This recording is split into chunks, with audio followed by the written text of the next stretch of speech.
Look, first of all, you have to understand our region. Mm-hmm. Always there is tension. Yeah. Always you will find there is a conflict. And you have to understand that the conflict that you see today is not the conflict that you will see after a month or after a year.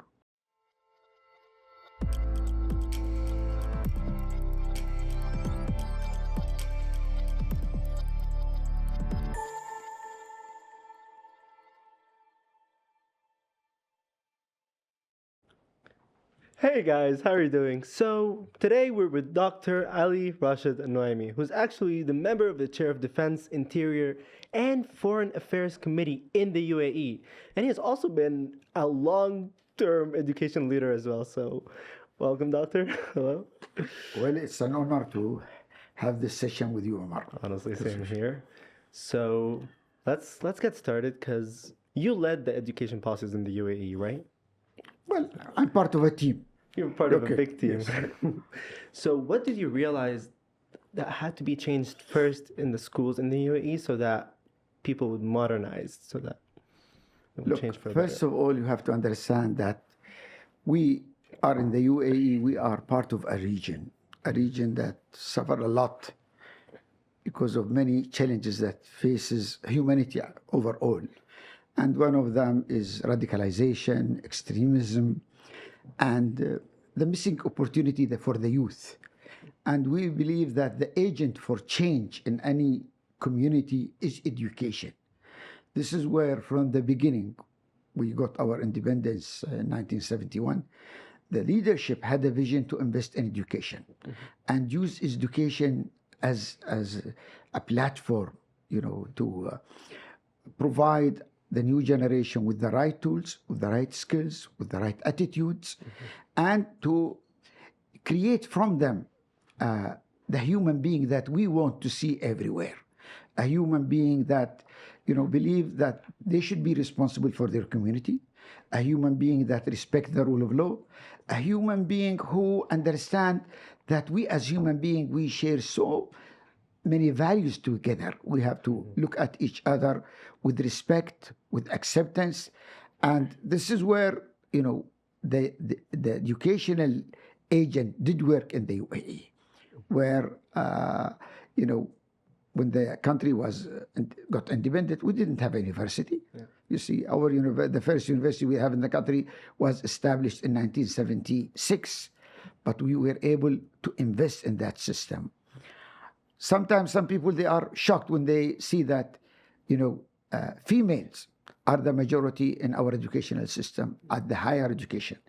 When they look at our medical school and they see 83% of the medical school student body are females. Engineering, 78%. IT, 82%. This is where we invest. And I think it's very important that we continue our investment in the educational system. Whatever value that we want in the new generation, the best tool to use is education. Amazing. And as I know, you also were the chairman of Hidayah. Yes. So can you please elaborate on that a little bit more for the people? Explain what it is. Okay. You see, the world is facing so many challenges. One of these challenges is terrorism, and which we see that, it's everywhere. And we in the UAE, we believe that we will not be able to counter terrorism unless we go to the root of that, which is extremism.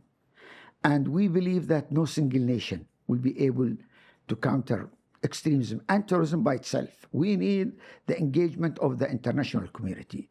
This is where the UAE was one of the founder of the GCTF, the Global Forum for Countering Terrorism. And in 2011, we hosted the ministerial meeting for the GCTF, and we proposed to create a center to counter extremism. And this is where we start engaging with our region and beyond.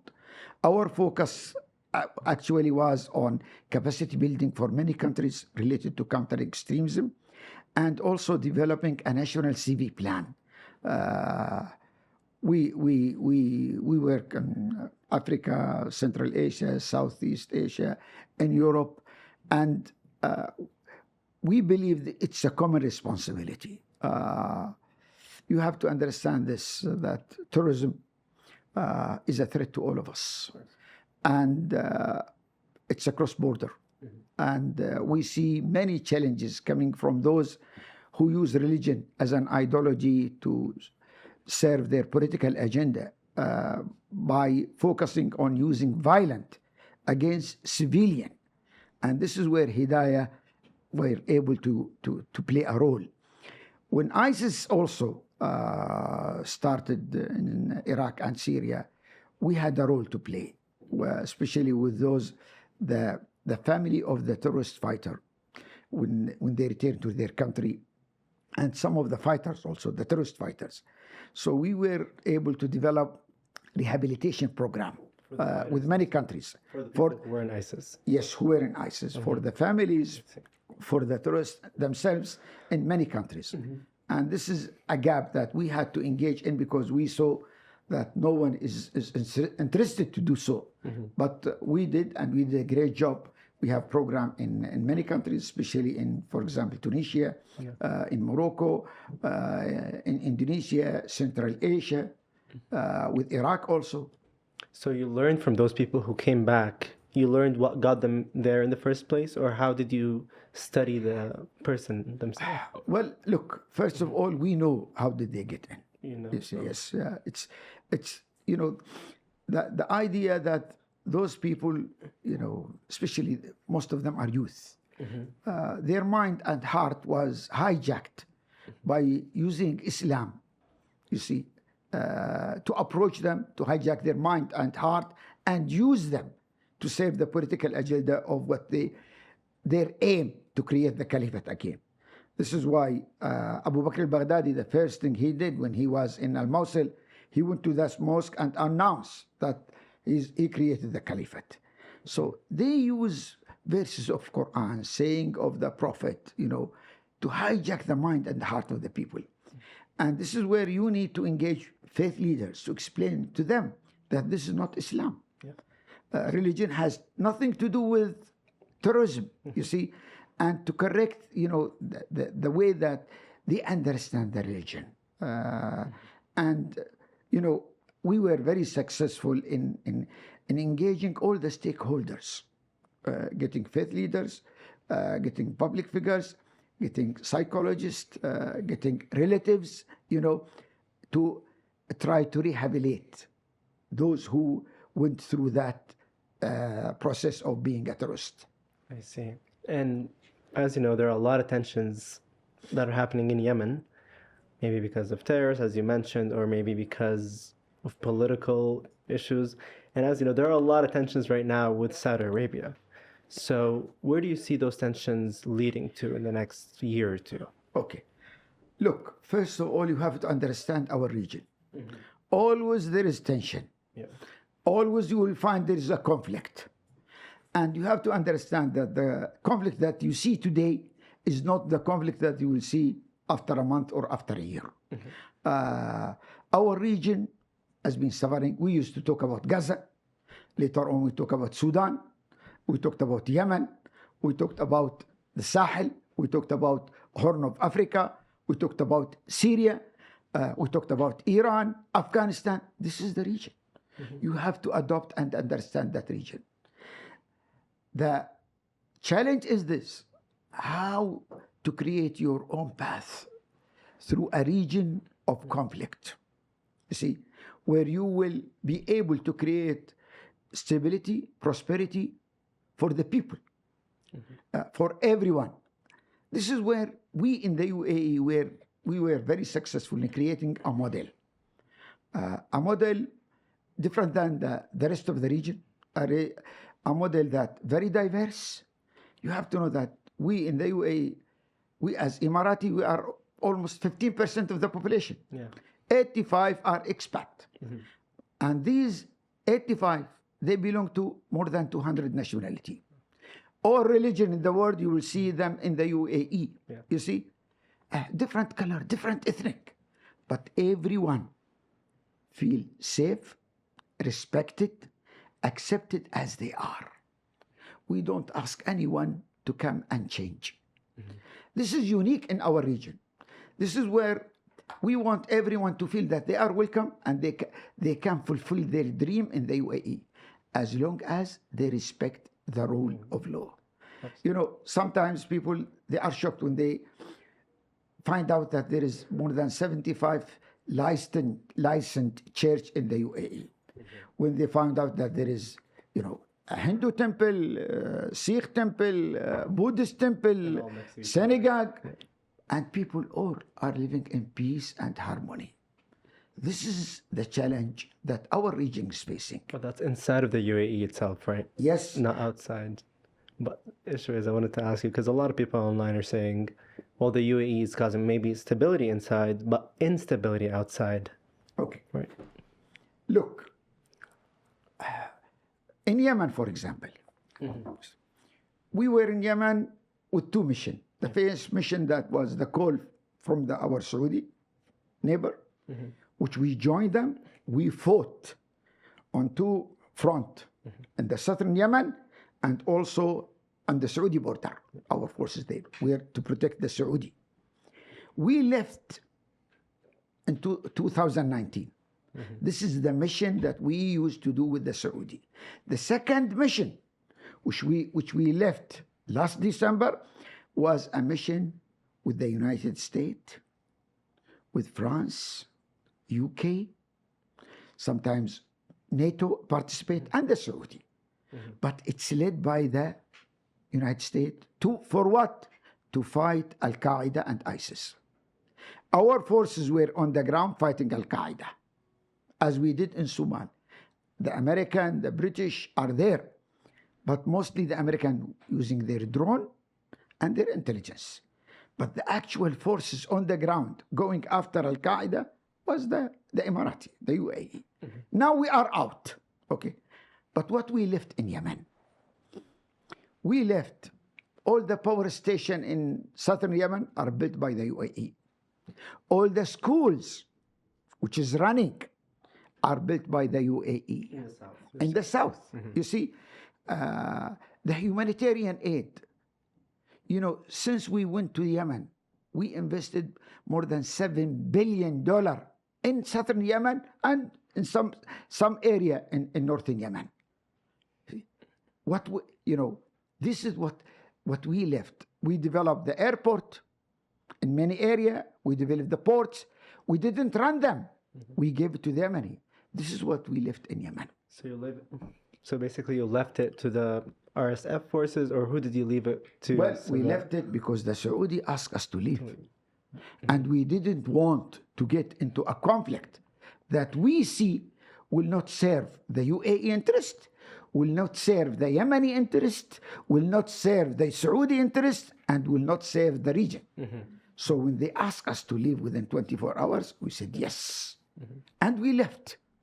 Now, what you see on social media, this is coming from the Saudi. The question should be asked to the Saudi. What did the Emirati do? We want evidence. You know, we don't want this propaganda on the social media. We, as an Emirati, we feel that we are responsible to share our success in the development of our country with others. This is why you will see us now in Africa. We are the major investor, and we are the major humanitarian aid provider in Africa. We are number one, and in many areas. So the issue of Yemen for us now, it's a history. But the Yemenis, they know what kind of legacy that the UAE did leave in Yemen. Okay.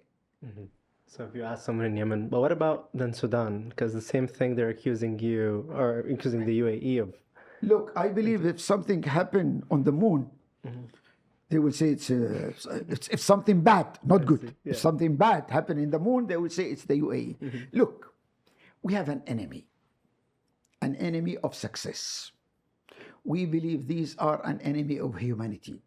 We were able to create a model where people from all over the world, regardless of their religion, nationality, ethnic, can live in peace and harmony.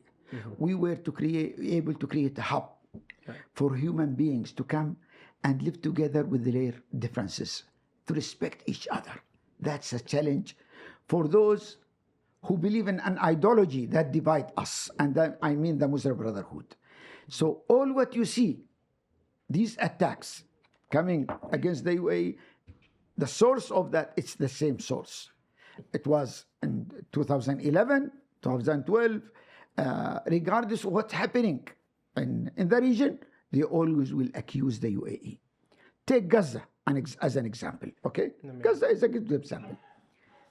When you look at the good side, we are the major humanitarian provider for Gaza people. We provided almost 47% of all the humanitarian aid that the people in Gaza got. We have 2 hospitals. We built 6 major bakery, in Gaza. We did the water. The aid that we provide for Gaza people, no one did. Okay? We have more than 3,000 cancer patients treated in the UAE now from Gaza. We did all of that. But what you hear from the same group, that we are participating in the Israeli airstrike in Gaza. You see, what they reflect actually, that they see the threat of this model expanding in the region, that there will be no opportunity for them to promote their ideology. So it's an ideology fight. So the challenge in Sudan actually started not from now, started since independence, from the army. Whenever there was a civilian government, there is a coup from the army to destroy it and take power again.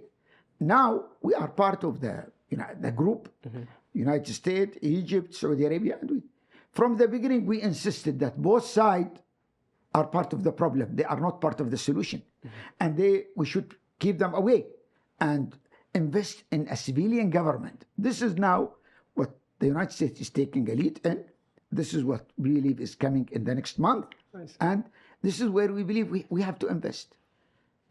Put this on the side. When it comes to the Sudan issue, we are number 2 in providing the humanitarian aid for the Sudanese after the United States. We built 2 refugee camps. We built many hospitals. The humanitarian aid that goes through the United Nations, most of it come from the UAE. But that you will not see it on these social media account and media platform that belong to the Muslim Brotherhood. Well, it was great hearing your point of view, and just because of the time, we have to wrap up. We have to finish up. But as you know, so you're saying that basically any attacks against the UAE is propaganda, and the UAE is actually trying to help rather than fight. I urge everyone is to come and visit the UAE. See it by self. Seeing is believing. Don't take it from me. Or look at your friends, relatives who are living in the UAE. Engage with them. Ask them how life is in the UAE, how they see the UAE when they compare it with the region and beyond. Well, definitely gonna need the people's opinion on that, and we're gonna ask you guys, what do you think? And honestly, thank you so much, Doctor, for being here and for sharing your opinion on the UAE. And yeah, that's it for today. Thank you so much. Thank you. Thank you.